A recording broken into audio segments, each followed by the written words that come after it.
पहिला पनि मैले कोरियन ल्याङ्ग्वेजको चाहिँ एउटा नर्मल भिडियो चाहिँ राखेको थिएँ हैन। तर आज चाहिँ मैले तपाईहरुलाई चाहिँ कन्सोनेन्ट साउन्ड के कखराको मात्र एउटा भिडियो चाहिँ बनाउँछ है त। ग चाहिँ 7 जस्तो हुन्छ के, न भनेको चाहिँ याल जस्तो। ग न द र म ब स अ ज छ ख थ फ 14 वटा हुन्छ। यो कन्सोनेन्ट चाहिँ कतिवटा हुन्छ? 14 कन्सोनेन्ट चाहिँ 14 वटा हुन्छ।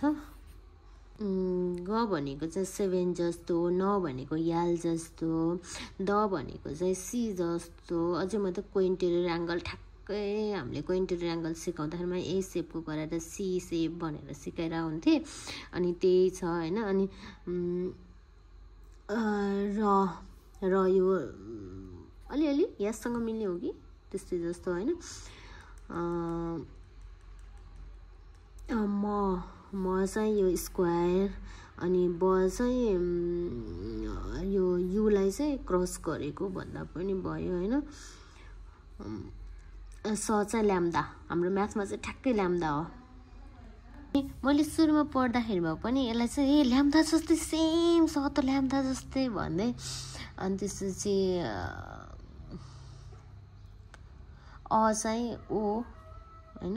अनि त्यसपछि स जानिसकेपछि ज छ जान्न गाह्रो छैन। अनि ख भनेको चाहिँ उल्टे या भन्दा पनि भयो।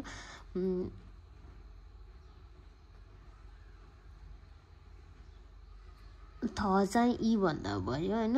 अनि फ डबल आई अनि ह हो यो चाहिँ। Thank you.